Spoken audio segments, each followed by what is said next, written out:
One of the best things that I really like about being a software engineer is the ability to write the code. I can write my code, I can build softwares, and can release these softwares in the internet, in the wild internet. And people can use this software, not just one or two, thousands and thousands of people, probably sometimes hundreds of thousands of people. And this ability to create gives me superpower to build something that was not there, but I can just build it out of the box. And not only just build it, people can create businesses out of this. And yes, a lot of people do that. But here's the problem. Building software and shipping the software seems like not an easy task, and sometimes it feels like it's a job of a whole lot of people that needs to come together to build something even a little bit meaningful. But that's where my thinking got changed, and I'll share it with you. If you go ahead and notice this YouTube search, just search for Peter Levels. And this is the guy who was there recently on the Lex Fridman's podcast, and this is a very popular podcast. A lot of highly intellectual people comes there and share their thoughts and all of that. And if you will listen to this whole podcast, it is really powerful and it is really crazy. The guy here that you see, Peter, he is actually making viral AI startups, and he is doing all of this on his own. This is really crazy. He ships the code, he directly pushes to the production and does everything which is opposite of what is usually being taught. Now, of course, there is a different scenario here. He's just a one man at a production, but when you have 100 people in the production or 20 people, you need to have different perspective. But I took a challenge that if he can actually use PHP and can ship the product that fast, then can we also do this? Now, let me give you a check. The last time I wrote any kind of a PHP was PHP version 5.1, if I remember it correctly. After that, I haven't touched PHP. I don't even remember the syntax now, but can we take a challenge of building and shipping a product really that fast? And turns out, yes, I was able to do all of this after coming back from the gym, and I hit the gym in the afternoon. So this is really fun. And let me show you what I was able to build. And it's not really a magical, but I was able to grasp a framework. I was able to understand it. I was able to write brief code of it. And I was able to just put it into the production. That is where things are interesting. So what we'll be building up is really this very small application that we have. But this will give you enough of idea about how a framework actually behaves. So this is a very basic page. We have about page, which doesn't have the styling.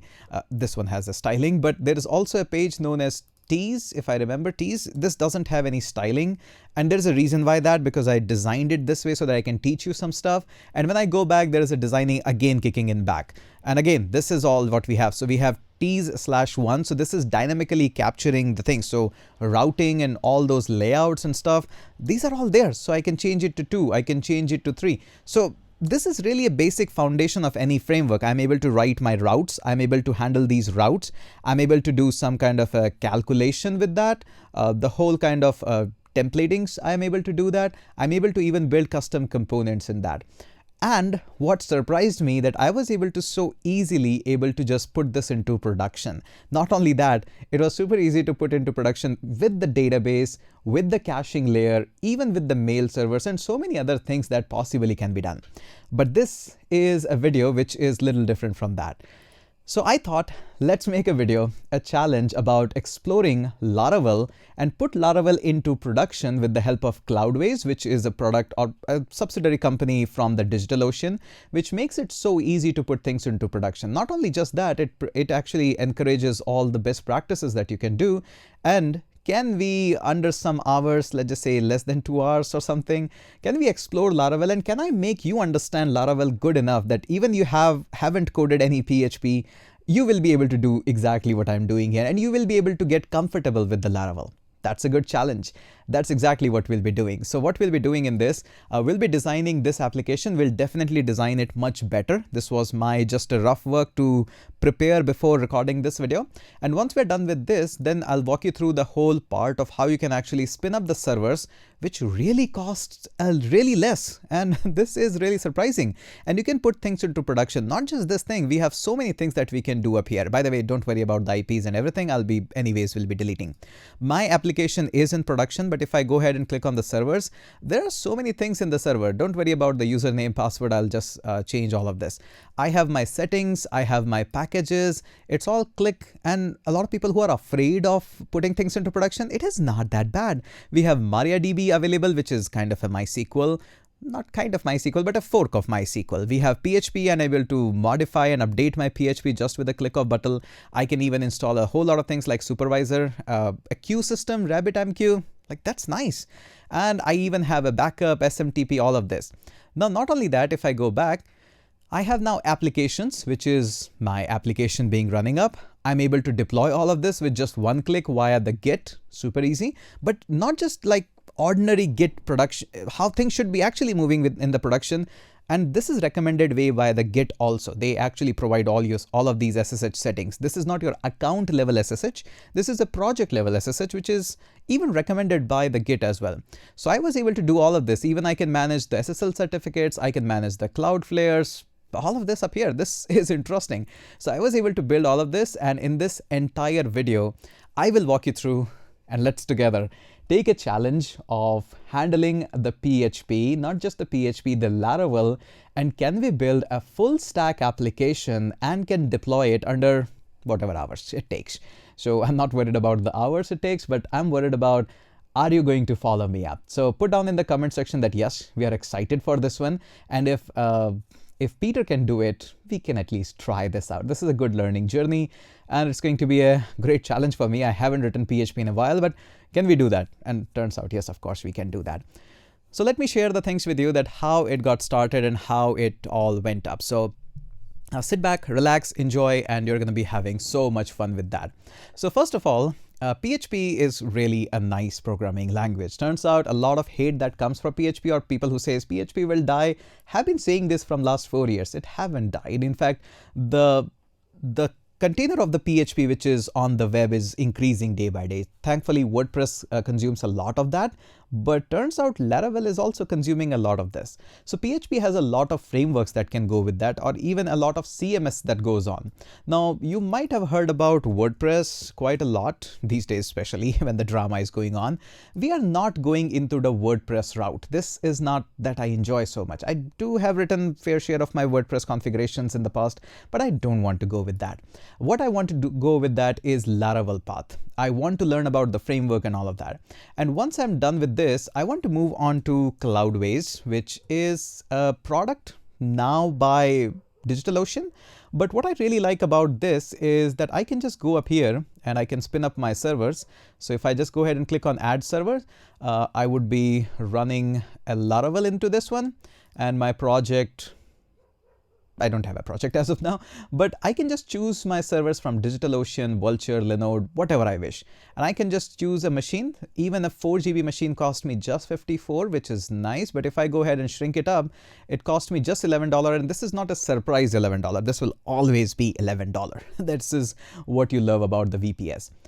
And we'll be spinning up our own servers. That's all. Turns out that's all you have to do. Just click on the launch now button. My launch now is not going to work because I've already spinned up a one version of it. And I am actually in the limited launching only one server during the trial period. If I pay, I can definitely launch more. But turns out I don't need that. This alone, one server, if I just go ahead and click on server, this is more than enough for me. 1 GB is good enough. I wish I could have spinned up more powerful of a server, but I don't need it. This is more than enough for me. So once we are done with this, we will be moving into the Cloudways. I will be choosing DigitalOcean for spinning up my server, but feel free to choose Vultr or whatever suits to you. It's no objection there. All right, so this is the goal that we want to have, build up a Laravel application, and we will not be deploying it like this. I want to use all the CI/CD pipelines and stuff. So I will be doing it through the Git, of course. If I'm not using the Git, I don't feel really great. So this is the part. I want to build a Laravel application, and then I want to go with the Git side of it. As soon as I do a Git push, then through the Git, I want to deploy the things onto the Cloudways. And through the Cloudways, I would love to explore it or offer it to all the users. So users should be able to access my application just like that. And the thing which is really interesting, there are some hiccups as well. It's not like a straightforward that you'll be just pressing some button and it gets deployed. No, it doesn't work like that ever. Don't expect that. But turns out you can just find and debug the things, which is fairly easy. And once you're done with that, now you can keep on focusing, your focus on building the application. And what I really liked about is this part, that Laravel actually is a framework which is battery included, not just like regular batteries. These are like heavy duty batteries that they include. This is the best thing which I like about the Laravel. What do you mean by batteries included? Batteries included means every single full stack application needs a few things that needs to be done. For example, there will be a login. So there needs to be an authentication system. That is 100%. You will be needing that. Without that, what you'll be doing? It's not a full stack. And not only authentication, you will be having some kind of a database as well, whether that's Mongo, MySQL, or Postgres, whatever that is. You need to have an access to database as well. If authentication needs to work, database needs to work. And sometimes you also need some queue system as well, because a lot of load is into your application. The queuing system is very common thing.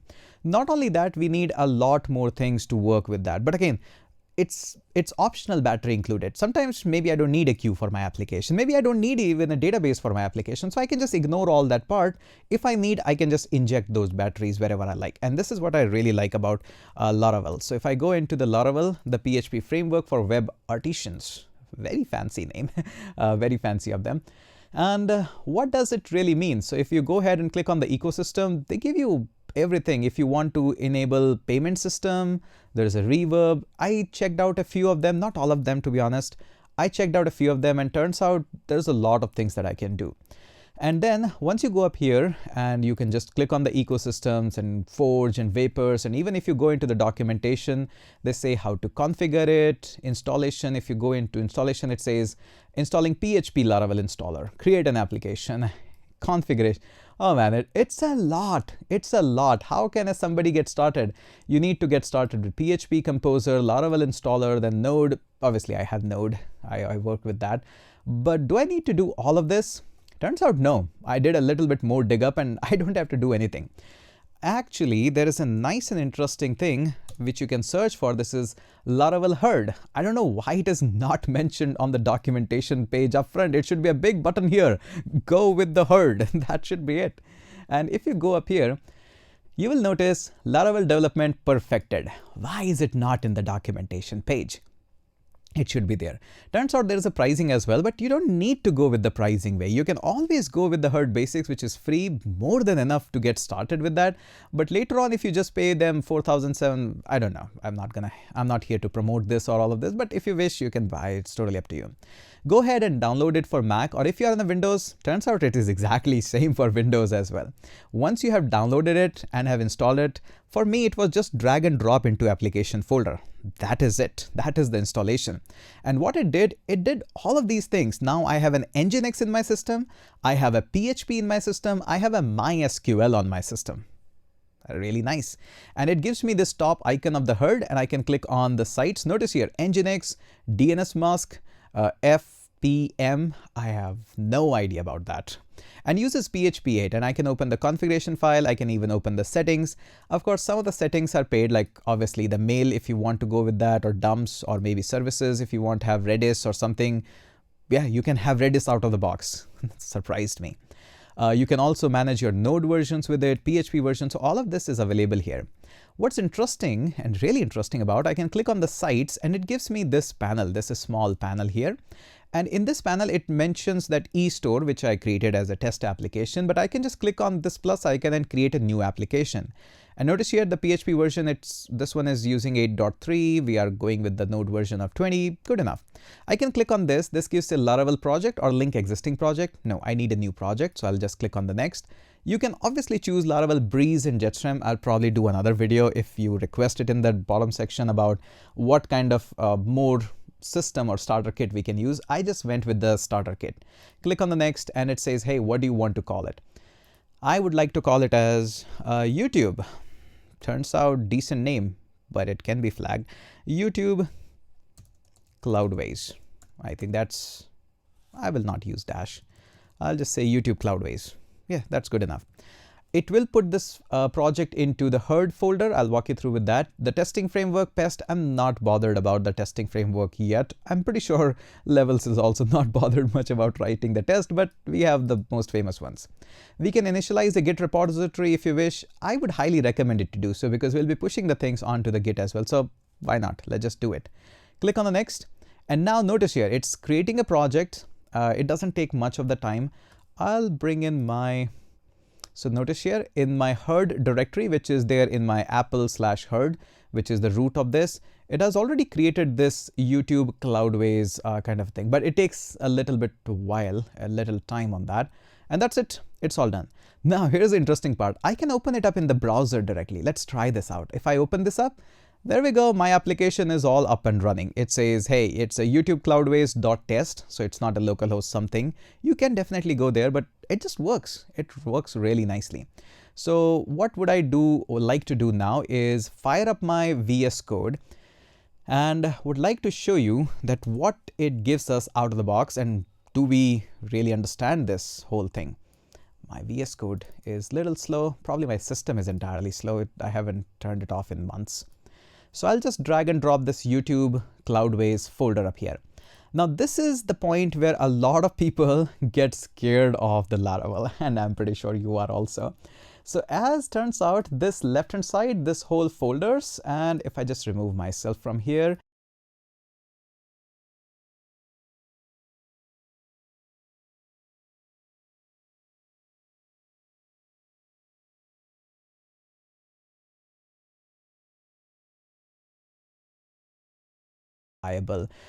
what will surprise you a little bit is, if I just move it up here, is some of the files which surprised me a lot. First of all, how can I see a Tailwind config directly up here? Like, is Tailwind already configured? Turns out, yes, Tailwind is already. I see a Vite configuration as well. And turns out, yes, you actually have a Vite already included. So the Tailwind is there. That's nice. Vite is already there. That's even nicer of a language to have this. We have other things like environment examples. We have some environments as well if you want to use, and these are standard ones. If I just look at the examples ones, we have some of the app URL. So probably that's where the URL is getting the localhost being overwritten there. We have app environment as local, but obviously when I go into production, I'll change it. Debug true is, you get the idea. And we have a DB connection as well. By default, it's a SQLite connection, but turns out you do everything just like you do, and you can just come up here and change it to MySQL or any other database, and it still works. The ORM is a rock solid one. Then we have a session drivers. We're not going to go in that much of the detail, but yes, you get the idea. What is going to bother you next is what I'm going to do with all these folders. Is this Bootstrap? So we have a Tailwind. Do we have a Bootstrap? No, this is not that Bootstrap. This is how your application is spinned up. This is like bootstrapping, how you bootstrap a startup, just like that. So we have so many configurations. We have authentications, we have caching, database, file system, logging, queues, sessions. Yeah, when I say batteries included, this is what I mean. It comes up with so many of these things which are just plug and play. If I want to use the queuing system, I can just make settings changes and inject any queue that I want to have. Notice here drivers, it has sync, database, beanstalked, SQS, Redis, null. Yeah, I need to learn. Definitely I need to learn that how the queuing system works, but hey, it's already plug and play. I just need to change the settings and it's out of the box available to me. I don't have to work into the configuration part. That is nice. Then we have the database. This is where a lot of migration. So in case you have worked with Django or anything, yeah, this sounds very similar. This is where all the SQL goes. Seeders, yeah, the default database, how it, if you want to populate your database default. And then we have public folder. We usually don't touch that. We have resources, which has CSS, JavaScript, and views. So it turns out the very first file, which I saw here, this is actually coming up from here. This is really, really nice. We'll study this file. So in the views, all of your views actually go. So if you follow the MVC model view controller, this is where all of your views goes. And there is a syntax of how you put all those views. Apart from that, majority of the time you'll be spending is inside the app. Inside the app, we have this HTTP, controllers, models, and all of that. And another folder we're going to spend a lot of time is this one, routes. Turns out for the application that we are going to try to build, we'll be spending most of our time, in fact, all of our time in the routes folder and the resources. That's it. We do have the storage and all of these things if you wish to have, but we're not going to touch that. Now inside this, we have the console.php and the web.php as well. And turns out you don't need to worry too much about the PHP writing. As I will write, you will learn a bit of a syntax. If you have written that in the past, it will jog a little bit of your memory, but definitely requires a little bit more of a work. But don't worry, this is just an exploration part we are going to work through. So the goal, The goal, first of all, is always to write a classic hello world. Can I go ahead and write a hello world that looks decently beautiful? That's the first challenge. All right. So obviously, I know that there is a route slash, which is working on the get method and is returning a view with the welcome. So the view that I'm serving is inside the resources, views, and we have a welcome. And turns out, notice here, the folder name is views, but I'm serving a view. So definitely these are not interrelated, but the file is interrelated. This one says welcome and .blade.php. And by the way, I had to actually install the Blade extension so that it gets all those colors. This is really nice. I get up this into the view and I serve the welcome. Can I go ahead and change the welcome file? Let's go ahead and do this. I will just go ahead and delete everything from here. And then I can just type doc, and this actually is auto configured on my emmet and it understands that. And I can just go ahead and say that, hey, welcome to Hitesh Code Lab, not labs. And that's it. And I'm going to turn off my suggestions here, Super Maven. And I'll just go ahead and say toggle. So now you are off. That is okay. Totally okay. Now the thing is, if I go ahead and put up a simple h1 here, or I'll just go ahead and put up inside a div and I'll say h1 and I'll say classic hello Hitesh Code Lab. Is it going to serve this? That's really interesting. Let's go ahead and hit a refresh. Turns out, yes, it does. But I don't it like that way. I would love to serve with my CSS. And a couple of CSS that I would like to inject into this is this class. And I will say background, we are going to go say background dash gray dash 900. And we're going to say text white. And we will also inject some of these classes here as well. I'll say class, and this one is going to be text dash 3xl. By the way, these are all classes from the Tailwind.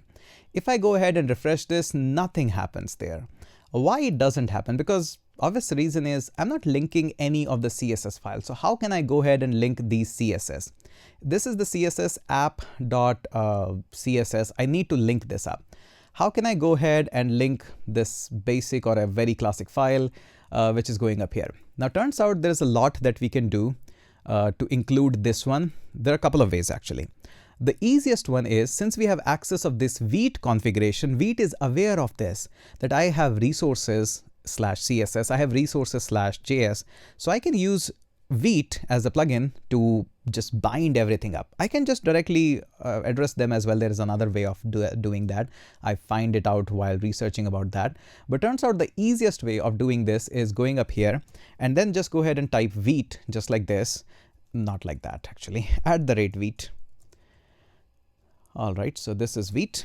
And after that, you just have to mention that what resources you are going to bring in. This is an array and you can have as many resources as you want to bring. I want to just point onto resources, and inside the resources we have slash CSS and then we have slash app.css. All right, so this should technically work. Let's just go ahead and save this and go back up here. And yeah, we have some internal servers, Vite manifest not found, manifest.json. Yeah, what is happening? And this one took me a little while to actually go ahead and fix this bug. By the way, you'll see this bug. Notice this bug. This is important. When you see this Vite manifest not found, you will see this bug in the production as well. You need to know how to resolve this up here. Turns out if I'm using this Tailwind configuration, this is a node dependency. So you need to have the node installed in your system. Once you are here, if you do a quick ls, you see a classic, very familiar file, package.json. And if I open up this package.json, what you'll notice that yes, this is installed as a dev dependency. And when anything is installed as a dev dependency, I need to run this. So I need to first of all go ahead and say npm install. It needs to install all these dependencies. And then I have to say npm run dev, because yeah, that's what is mentioned here, dev. And there we go, nice and easy. And once I do this, I can just say npm run dev. There we go. Now it's up and running. I can always go on to port 5173, but hey, I do have this URL. I would love to go on this URL itself.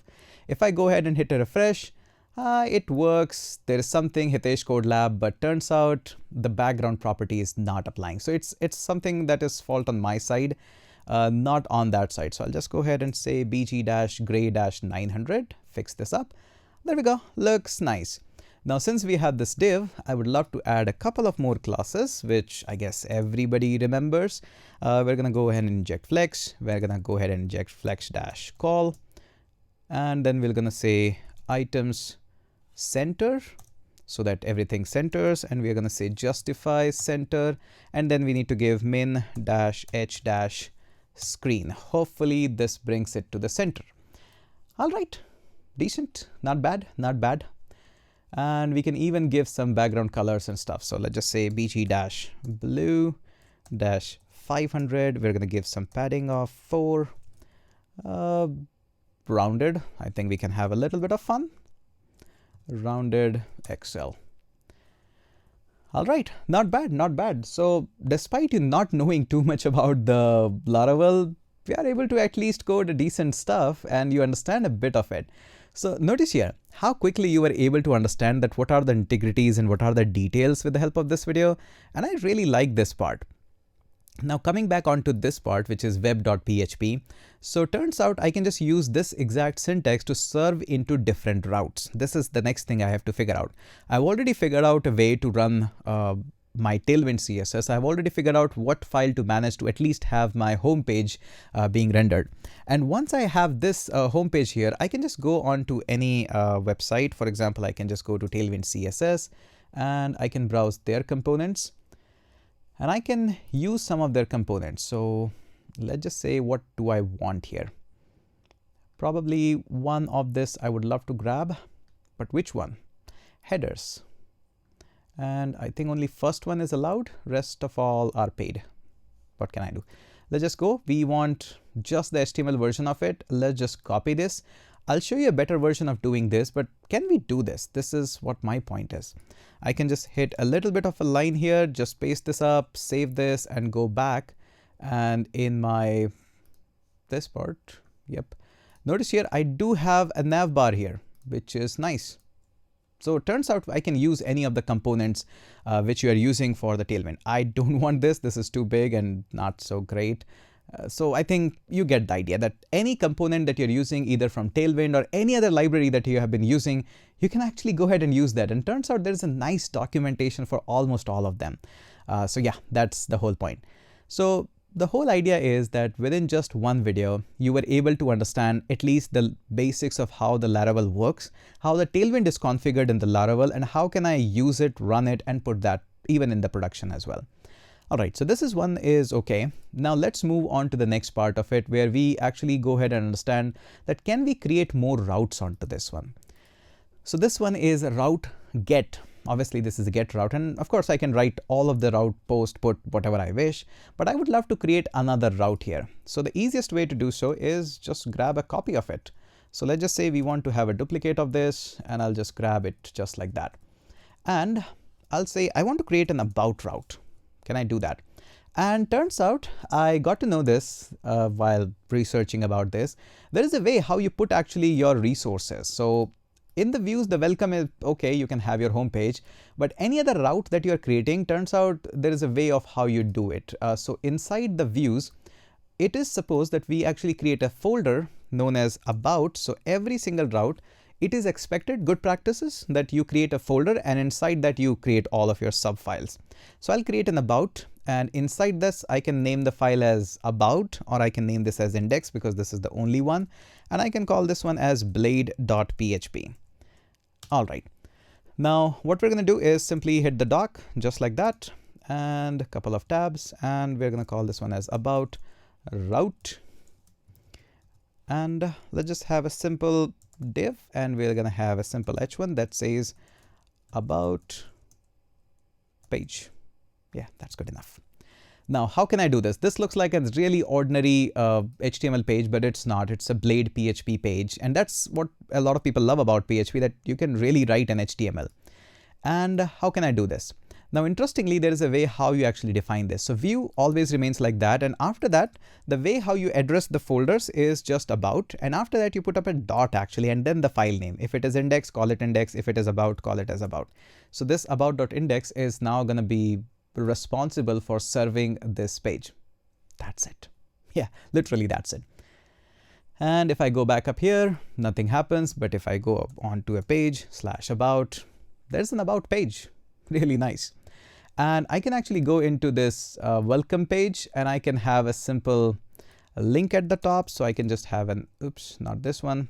I can have a tag, which says go on to /about, and I can say about page, and I can have some, oops, I can have some of these classes as well. I can have a class just like this, and we're going to have a bg dash, let's use red. No, red is not good. Green. I'll go with the green. I'll go with the green 500. We're going with the padding of 4 from all the side, and we're going to say padding on x-axis is going to be 8. Just want to make it decent. And let's go back and hit a refresh. There we go. We have an about page. Want to make it a little bit more. Margin from bottom is going to be 4, and we are going to also call this one as rounded. I think this one is going to go 2. All right, decent work. I can go on to click on the about page, and that's it, takes it to the about page. All right, not bad for this one, and we did a decent job. And we are actually landing up onto the about page. Whatever we want to do into this about, we can actually go ahead and do this. Now, turns out there are a couple of interesting things now that we have to do and we have to learn. Now, whenever we are actually using this routes, if you have coded any little bit even in the Django and something, this function is a really interesting guy. It can pass on so many things. This view that you are passing, this definitely gets you the view, but turns out separated by comma, there's also a second argument that you can pass on, and you can pass on anything that you wish here. For example, if I just go ahead and say I want to pass on a property which says name, and this is how you pass on the key value pairs in PHP, I can just go ahead and pass on Hitesh there. So now this property name is automatically available to me in this template. Whatever the template you mentioned, this is available here. And how we get the access of this. So this, first of all, needs to get some class. And we're going to say bg dash gray dash 800, good enough. And we're going to have a text dash white so that we can see what's happening. So about is good, but I want to have a simple h2 here as well. And the h2, and anywhere in the template, you can just use 2 curly braces, 1 and then 2. And then here, just by the $, you can address any variable that you have the access. In this case, I have access to the variable name, and I have the access of this. If I save this, go back up here and go to the about page, I do have an access of Hitesh, and turns out my CSS is not working. I hope you can debug it now. The problem is that I do have the access of this Vite, which is referencing to my resources easily here, but I need to actually copy this and paste it up here. So there we go. Once I do this, now this file is also aware of the resources, and I can hit back, and there we go. This is available to me. This is really tiny. I need to make it big so that at least you can see that. This one is going to be text dash 3XL, and we're going to say text dash center. Yeah, you get the idea. I'll borrow some of the code from this file, and I'll just say, hey, let's give us this, copy this, and we're going to paste it up like that. And there we go. So at least you can see what's happening in the middle of the page. All right. The problem here is that how long I'm going to just go ahead and do things like this. This is not feasible. If I have, like, just say 100 pages, in every single 100 page, this is not feasible. So what can I do? And turns out I did a little bit of dig up into that, and there's a special way of how everything is handled in this. And I really like that how everything is so sorted and already being thought of for me. I don't have to focus on thinking. I just need to focus on building my application. So let's close this about page, and in the views, there is a special folder that you can build known as components. Be careful about the spellings. I did spend some time in fixing the typo there, but you don't do that, please. And inside this, I can create a folder with the name of any name that I wish. In this case, let's just call this as layout.blade.php. And this doesn't need to call as layout. You can call it as card. You can call it as Hitesh. You can call it as code, lab, whatever you wish, you can just call that. And now, interestingly, what I can do is I can just go ahead and have this doc here, just like this, just like we had previously. And I can just go ahead and say this is Hitesh code lab. And obviously I need to provide my Vite code here, Vite command. It doesn't feel like a code, it's more like a command. And I can just paste it up there. All right, now here's the interesting thing. Since I know that most of the things that I'll be doing needs to go into center element, I can just write more of this, but let's just actually put all of this into centralized container. So I know that inside my welcome, I need this to center everything inside the container. This is just an example code. And I need a /div, there we go. Now, whatever the content, it needs to go in here. And also in the body also, I can just go ahead and have this piece of code so that everything is in the dark mode. You can have more things, whatever the elements you wish to be applied in all of the pages of your website, you can just go ahead and do that. Now, here's the interesting thing. You come back here and put again 2 curly braces just like that and put up a special symbol here, which is slot. And yes, this is a symbol, not a variable. This is a predefined variable in the Laravel. I just go ahead and add a slot here and it has made my life much easier. How, you might be asking. Now, what I can do is I can actually go ahead and use this syntax up here. This is the most interesting thing that you can work on. So now here's the interesting part. Welcome, let's just not use it in the welcome so that just I can show you variety. I will show it to you in the index, which is inside the about us.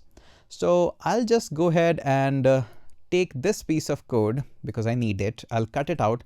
I'll select everything and delete it. I don't need anything. I can use a special attribute, a special tag, HTML tag, which I have created. This is known as x-layout.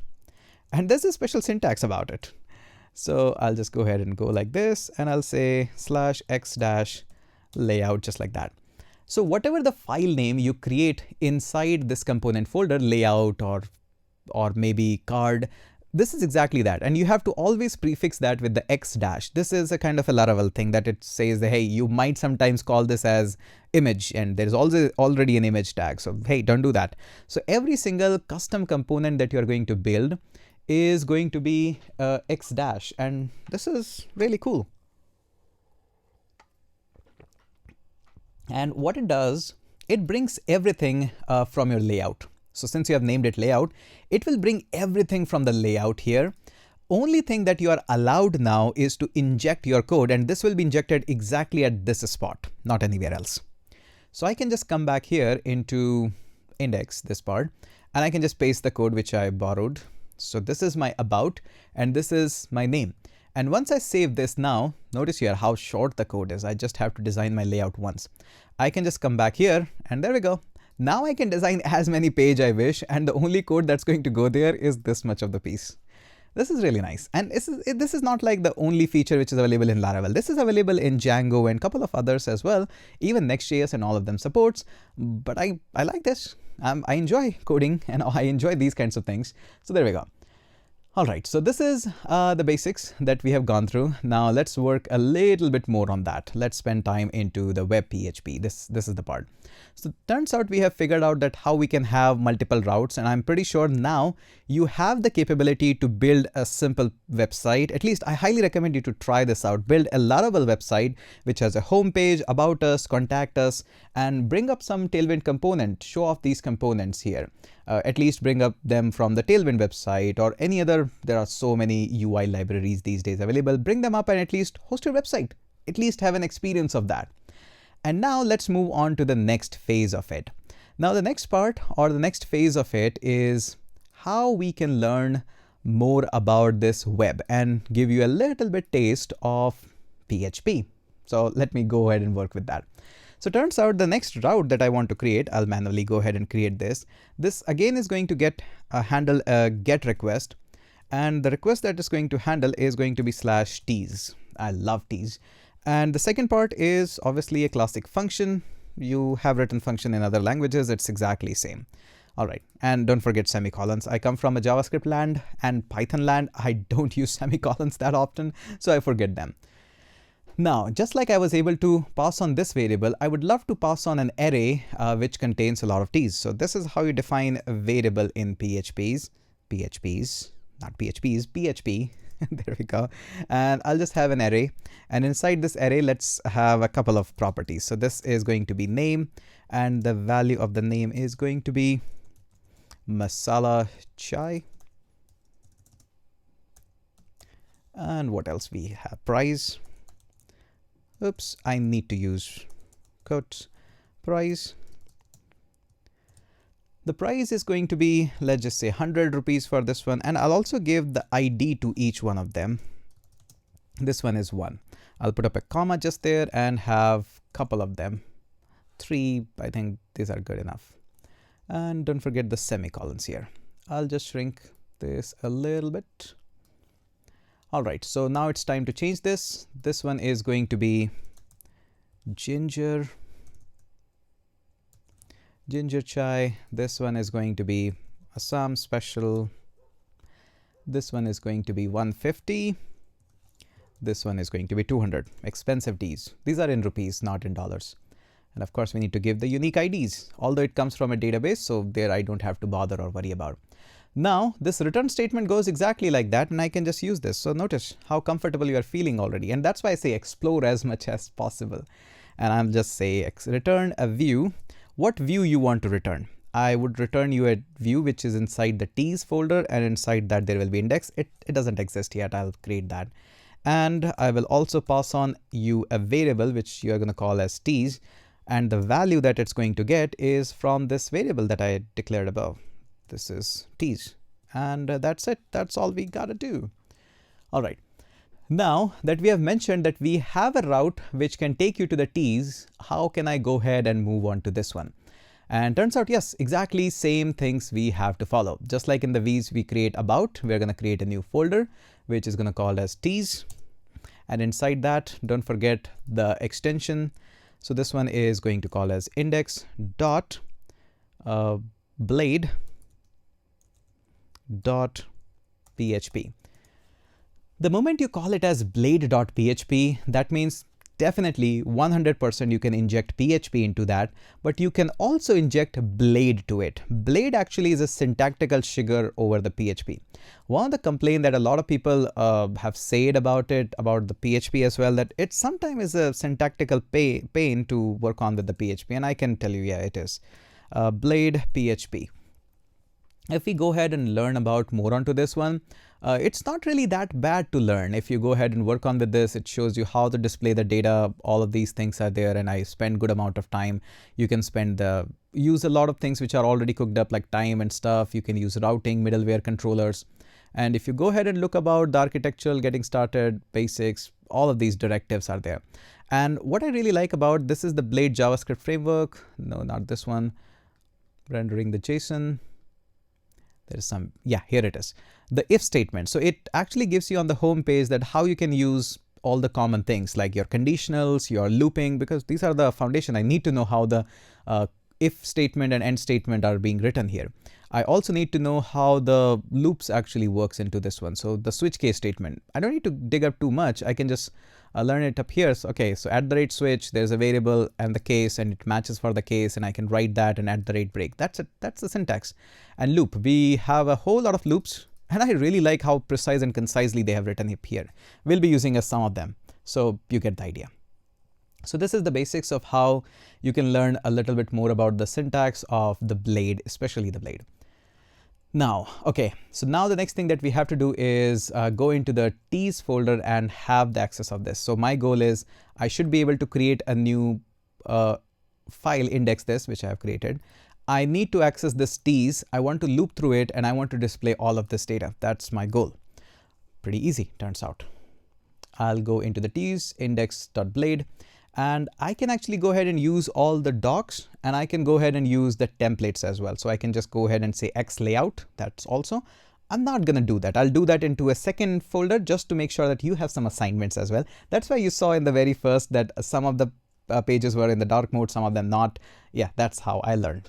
So I'll just go ahead and say this is my classic doc, and I have this, and I'll just say T homepage. And I have access of all these things up here. So in the H1, I'm just going to go ahead and say these are all the T's. Now, here's the interesting part. Now at this point, I would love to list out all of my t's. So I can just do that with a, not unless, by using the unordered list. And inside this, I would love to loop through it and present all of my list element. And turns out we just studied about them. So feel free to pick up whatever the loop you want to use. I will use this for each loop. And let's see, can we go ahead and do this? This is how everybody learns. I'll just go ahead and bring this up. Not like that. All right. So this looks okay. Now, can we go ahead and fill up our variables? Turns out it's a fairly understandable code. Users, turns out an array, user, an individual element of the this one, and then I can refer to any of the element which I wish. I can use this syntax, or I can use the classic square bracket syntax. Let's change this. This one is going to be t's, because that is exactly what I'm passing in here. This can be my individual t, and instead of the paragraph, I'll go ahead and use an anchor tag. So let's just use an anchor tag. We have an href. Href will go to /t's or t, whatever you wish to have. And then in the slash, we will inject our blade syntax. So there we go, the blade syntax. And I would love to access the ID here. Remember, every single one of them have ID, but our ID doesn't start from 0. Arrays do start from 0. So we have 1, 2, and 3. We will take care of this, don't worry. I will just say that, hey, you need to go somewhere. So you go ahead and take this individual array. So this individual array is t. The whole point is just understand your data structures well. And by data structure, I don't need to say lead code. Just understand this is an array. So how you will access each element of the array, that's the part. So I'll just say t, and this is my array, and each element I can access by providing the key of it, the ID. The ID, that's it. Super easy, not that hard. Now you're getting it. It's a fun. I enjoy these kinds of things. And inside the a tag, I also need to have the blade syntax just like this. And I would put the name here. So I'll just say $t. What do you want to access? I'll access name. All right, this looks decent. And let's just see how many of the debugging statements we have to follow into this one. Turns out we don't have any URL for this, but I can just go into t's. And there we go, decent enough. We have masala chai, ginger chai, and Assam chai. All of them are here. I can actually make them a little bit better. I can just go ahead and say, let's just say we have an li, just like that. And we can just move it up here. And let's just reload. Not really better, but decent compared to the previous one. Okay, so I do have an access. And if I click on this, it goes to t's/1. That's nice. Although, notice here, I don't have to even code out my 404 page. It's already there. I am pretty sure if I dig up into this one, I can find the 404 page as well. And resources, views, and it's matching some of the URLs. I need to work on that. I can use an asterisk for matching that. Let's just go ahead and search that. I would love to know that from where this 404 is coming up. So we have 404 here, text template. No, this is a reference. Composer lock. Nope, definitely not. So where this not found is coming up from. And yeah, I did a lot of this to actually find out where the things are. And it hides a lot of things. Abstraction is really, really long here. All right, so this is good. But what I'm interested now is I'm actually able to go onto this route /t's/id. So I can just go onto /t's/id. Now I need to bring up a route which can handle these values, because I'll not be just going into /1. I'll be going into /2 as well. I'll be going into /3 as well. And this is a common practice whenever you write any full stack application. This is a common thing that you do. You handle multiple of these routes. Turns out there's an interesting way of doing that. And I'll just go ahead and bring this piece of code. So I can just bring a duplicate of this. All right. And now after the t's, I would love to handle an ID. So I'll just go ahead and say curly braces, and then I'll handle the ID here. Now this is a really interesting way. Once you handle the ID, you need to pass on this ID as a variable to this function so that it's available to you. Once I actually mention this, and if you have mentioned this one as ID, this one needs to be ID. If you're calling this one as TID, call this one as TID. Very obvious. We have the access of T's just like that. Obviously, it's inside the scope of this function. I need to copy this. I could made it at a global scope as well, or could have bring it from the database as well, but this was not the goal. So I have this one. Now I need to give you this, not the T's, but I want to give you just the T. Now I cannot give you all the T's just like that. Otherwise, what's the point? I'm just throwing away the data. I don't want to throw away this much of the data, although this will work.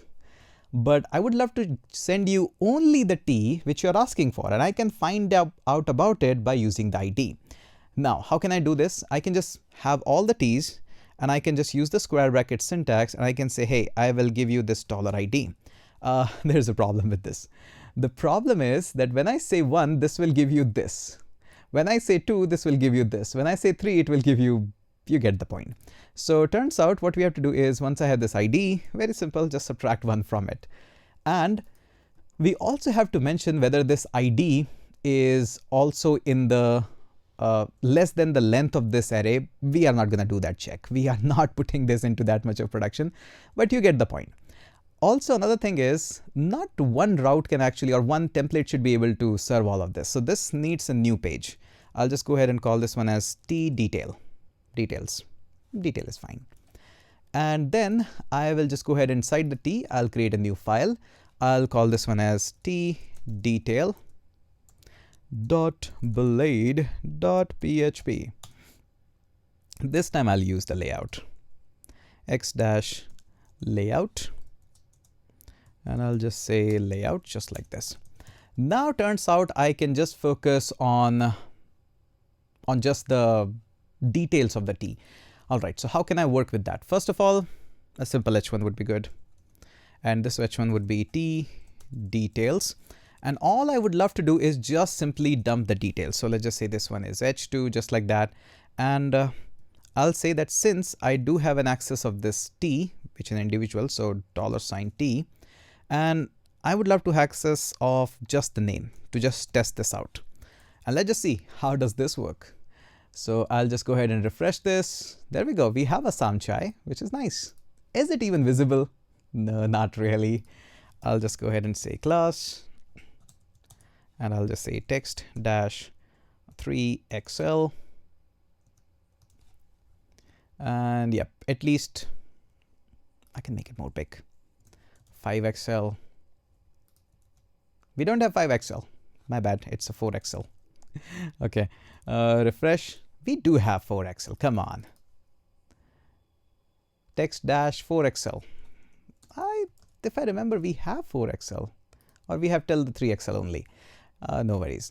I can make it 3xl, and I can give it a bg-blue-500. We can give some padding of 3 would be good enough. Rounded. We'll make it 2 rounded. All right, you get the idea. And just last, margin top -4. All right, so T detail, we have a Samchai. And can we go ahead and get the pricing and all these things? Yeah, I can. So I'll just duplicate this one. And instead of the T name, I would love to add a field of price. I can go ahead and add a go back field as well. I can just have an A tag just like this. And I'll say go to /T's. This one will say go back. And I'll add a couple of classes to make it look decent. And I'll call this one as bg-orange-500. Padding will be 4. And margin from all the side will be 4. How does that look? Why no orange color? bg-orange-500 should be there. Why am I not getting go back? No colors. All right, so it should be, but turns out it's not showing me. Probably I'm doing something wrong. I'm pretty sure of it. But hrefts go back. Does it work? Yeah, it works. And we can now ginger. All of the details are coming in. So we were able to do so much in so little of the time. So you get the idea. We have masala tea, we have ginger tea and all of that. So yeah, this is really a lot of work that we have done in so much of less of the time. But you get the idea that how Laravel actually gives you so much of the things. We were able to learn about the templatings. We were able to learn about creating custom components. We were able to learn about the routing system, declaring a few variables, arrays, handling the arrays, creating the dynamic routing even. And surely if you dig up a little bit more, you can learn about the databases, how the setups are being done. And you can just go ahead and click on the database. There are factories inside this. So this is how the users, tables, and all these things are being designed and being made. Really nice. We have the migrations, which are like migration files, classic SQL, not classic SQL, but the PHP way of SQL. We have seeders, even how the database seeds are being done. We have test users and all of these. Not really that bad. If you spend, let's just say, a couple of months, you can be really good into this one. And that's the power of the framework. So I'll just go ahead and close all of this now and go back so that can we go ahead and have all of this. So turns out this is the application that I have. Now comes the interesting part, which is really, really interesting. Now, a lot of people just stop here. They build the application, it is there in their local storage and it's working. And this is where I loved the mindset of Peter. That he says the website is no good if it is just in your system. It needs to go out, it needs to have a paywall even. It should be enough valuable that people are actually paying for your software. And that's where he always focuses on. Is it valuable enough that people will pay me something if I design this software? Very practical advice. So I will take you on to the journey of how we can actually spin the servers of Cloudways and host this application, push it into the GitHub and have all of these things. Yeah, this is the most important part where a lot of people are gonna leave the tutorial, but you should not. This is the meat part. Learn to push the things into production. We will face some of the errors. We'll solve those errors as well. And that's the fun part of it. So stick around and we're going to have fun now. All right. So coming back. Okay, how am I going to push this into the code? So turns out the first thing that I have to do is go onto the GitHub and we're going to create a new repository. And we're going to call this one, whatever you wish, you can call this one. This one is going to call YouTube Cloudways. Good enough. Decent. Learning session for Laravel and deploying it to Cloudways. Good enough. Good description. We're going to call this one as public. Let's create the repository. I'm pretty sure you have a GitHub account. This is all good. We, I guess, already have a Git repository initialized. If you are not having, these are the commands, git init for that. If you don't know, let me just also walk you through with that part. So if you haven't initialized the Git repository, it's perfectly okay. You can just run the command git init. Mine is already initialized, so I'll not do that. After that, just go ahead and add all the files. You don't have to worry. This is where I was very cautious, but don't worry, I have already checked it. If you go ahead and look into this, you're going to find a file known as gitignore. All the things which you are probably going to do, Laravel specifically, notice here the things like node modules and everything are being already omitted in the gitignore. So you can safely go ahead and add git add dot so that all the files are being added. Once these are being added, I can actually run this command git add. And now all the things are being added. I can just go ahead and have a commit. And I'll just go ahead and say a message that says add Laravel code. Not really a meaningful one, but you get the idea. I have this package being pushed up there. I need to change the branch as well. My branch is already changed, so I can just run all of this. I can just copy these 3 commands last and just push this thing into production.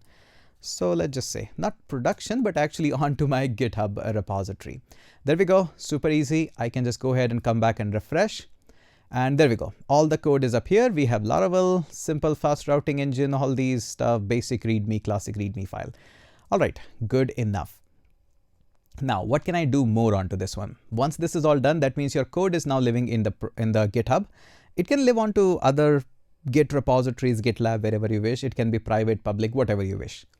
Now, how can I go ahead and run onto this one? So first of all, the step 1 is to click on Add Server.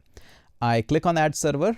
first step is to create an account on Cloudways. The link will be in the description. I'll also link you with this article as well, which I took a help from learning about how to push the things into production. This one was really, really helpful. So thank you so much, Usama Zafar. Thank you so much, ma'am, wherever you are. So after that, you just create a server and make sure inside this, we are not interested in WordPress as of now.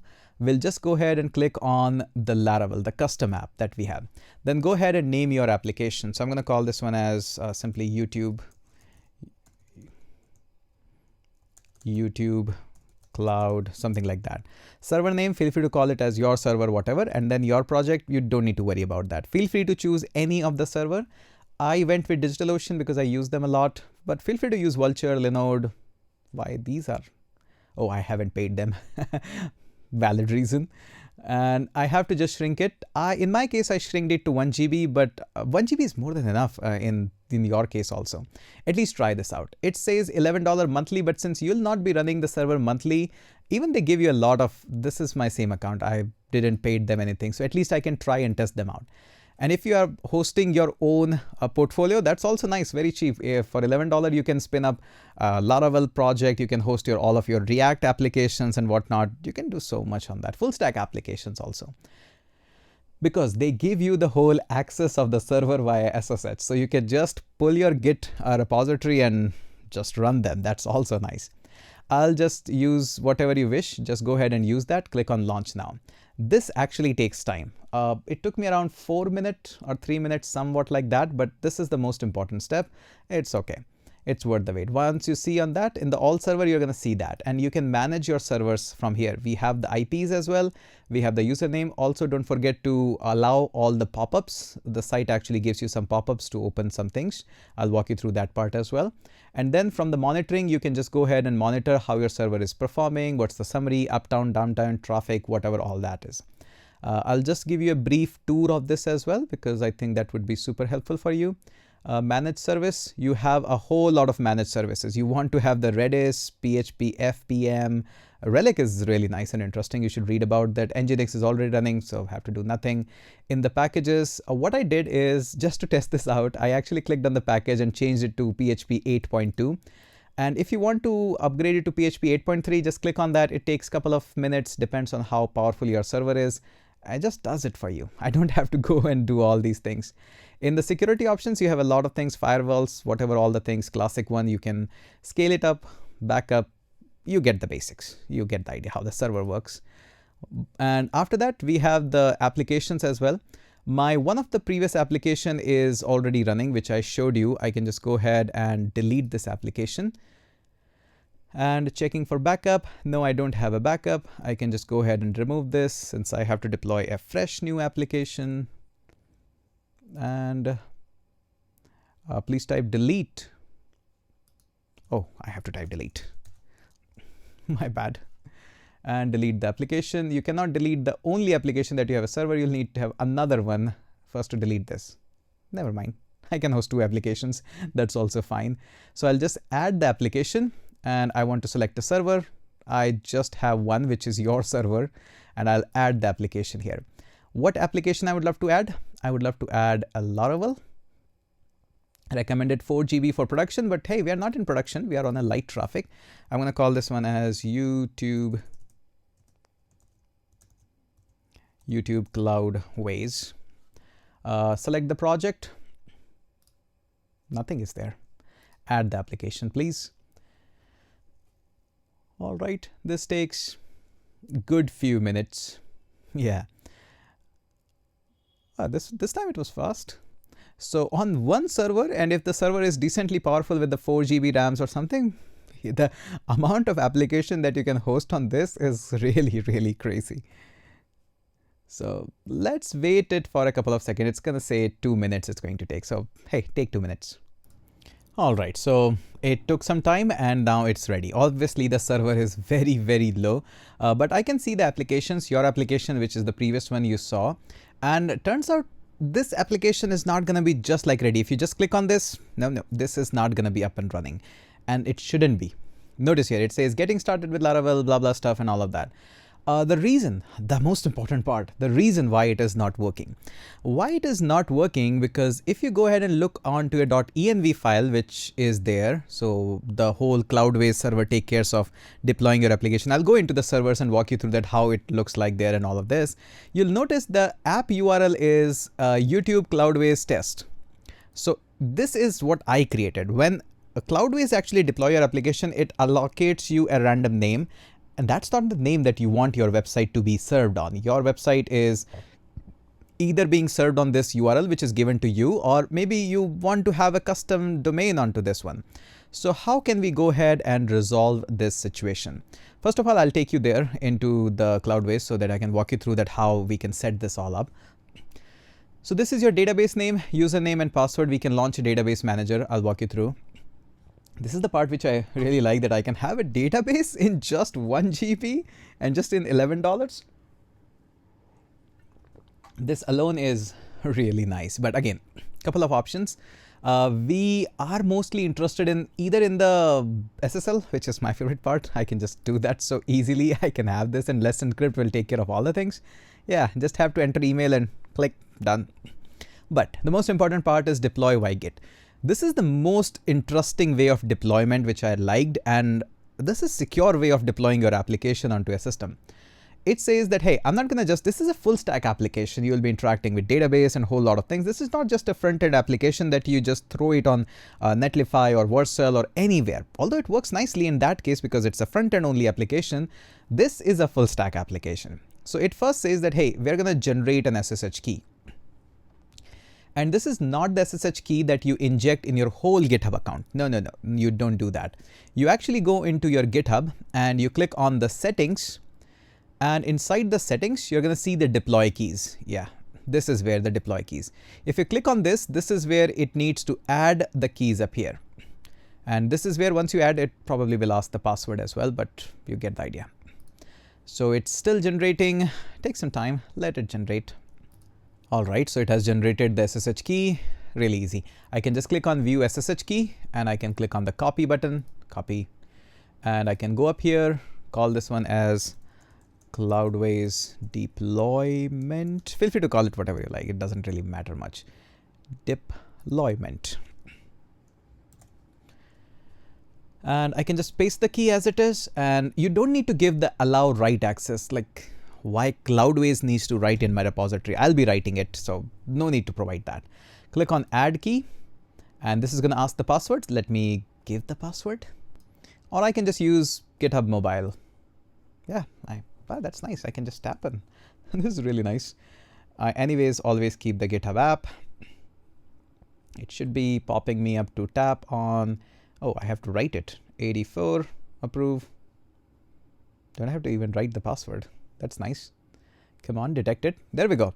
The keys are all done, so it's nice. So this key is all done. Now I can go on to the code part and click on the code, and I can click on the SSH, copy this, come back up here, and yeah, you can just cross this off.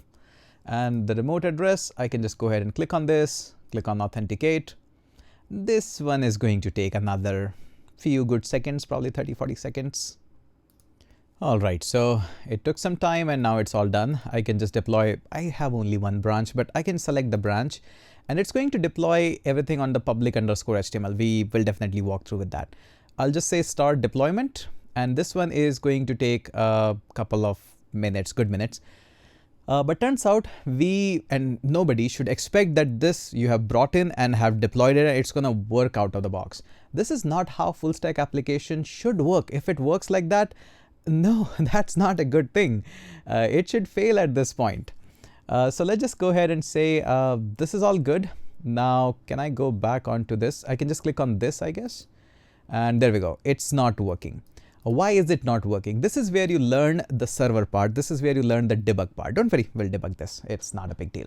So turns out this is all good and okay. Now we need to go into the servers and dig up something. So this is where this article came into really handy.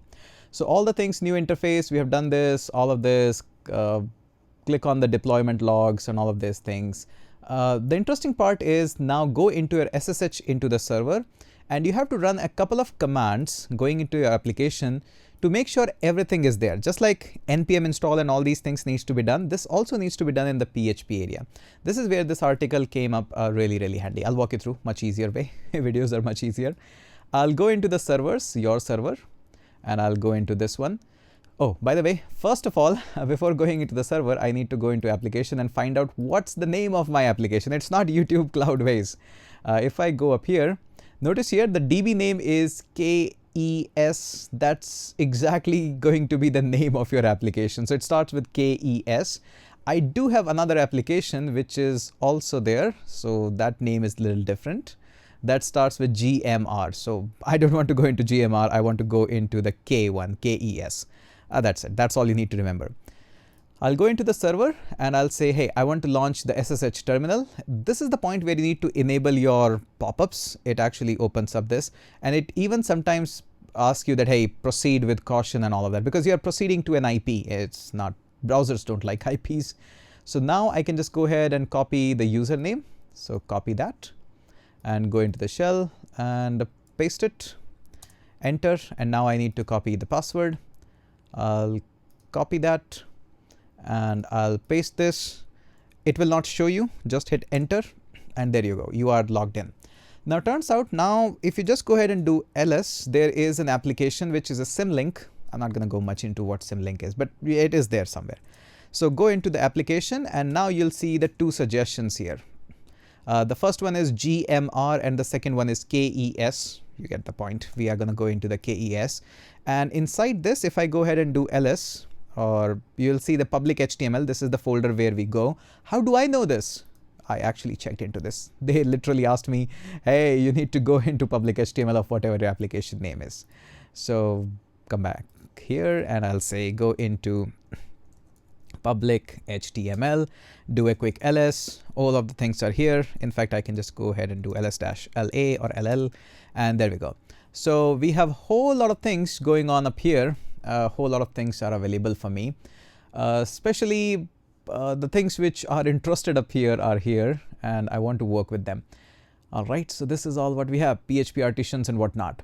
Now here I have to run a very special command. Before running this command, nothing is going to work with that. All right, so why did this popped up? Oh, turns out the coupon codes for my, anyways. So the command that we have to go is just simply say composer up, and I don't remember the command exactly, to be honest. This is one, composer update. Copy that. And there we go. Not here, here. Composer update. This is going to load a lot of things. And sometimes, last time when I deployed this, it actually required me to update my PHP. So again, I went into the PHP part. From PHP 8, I upgraded it to PHP 8.2, and that's where it did all of the things. And yeah, it showed me this warnings and errors that you can see right now, but hey, this is much better now. Now I can run again the command, and now you're going to see, hey, there's a lot of things going on, PHP, whatnot, and all these things. And I also would like to go one directory back and see an ls. And I would love to see ls-la. And there we go. Lots of interesting things are also here. Git configs and all of that. Anyways, so now what we need to do next. All right, so this is it. I got confused that why is it not showing me all the files? So it turns out when you do ls, these are the only files that it shows you. But if you go up here, hey, there are a lot more files. Where are my files? Especially the hidden files. So ls-la.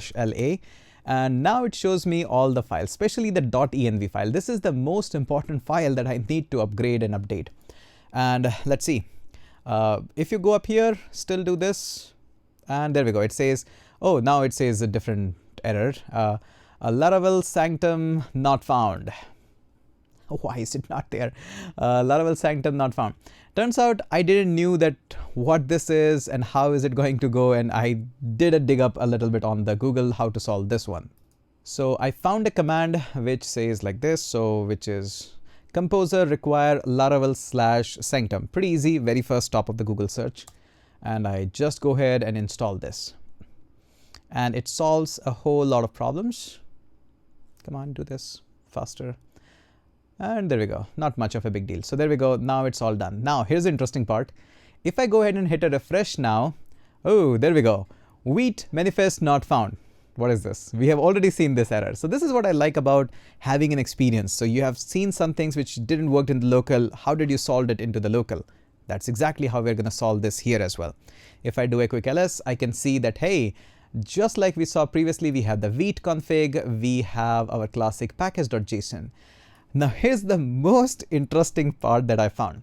I thought that the node will not be available here. So if I just go ahead and check, the node is available for me. Although it's version 18, I can upgrade that, but it's available for me. I don't have to install this. So I can just go ahead and say npm install, and this is going to go ahead and install whatever is required. And pretty easy, not a big deal.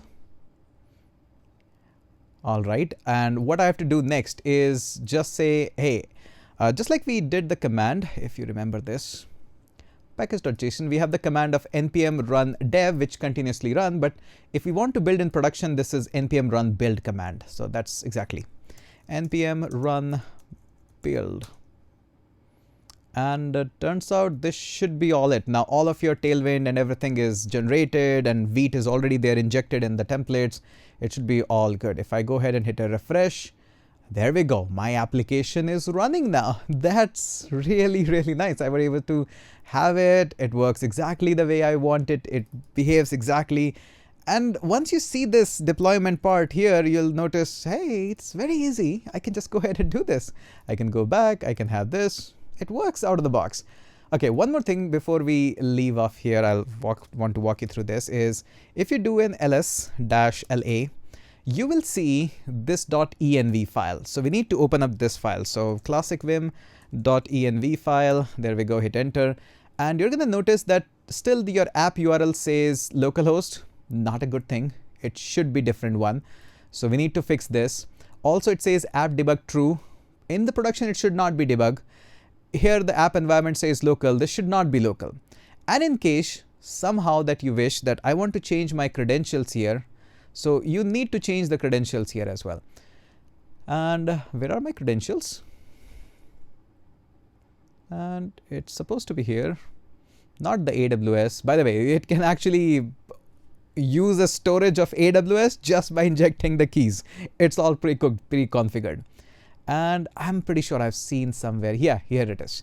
So notice here, by default, it gives you the DB connection of MySQL. All you got to do is change the username and password. But from where you're going to get the username and password? And turns out you can actually grab them, not from your server, but actually from your application. If I go into application, Cloudways, and this is my database name, username, and password. I can grab it, place it up there, and that's it.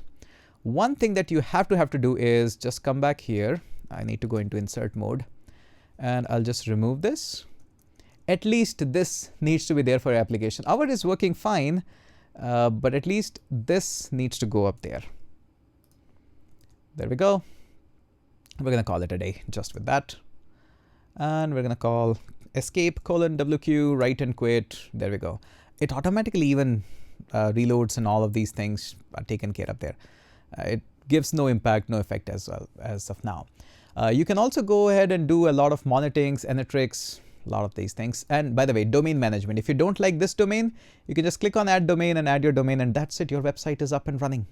You can also do cron jobs. Cron jobs are really interesting. You can add some of the cron jobs. Let's just say after or every day at 6 p.m. you take a backup. So you can write a cron job to take a dump of your database, and even you can email it, or you can push it into some other service like AWS or something, so that your data is always safe. You can do that every hour as well. They have all the options, advanced crons and all of that.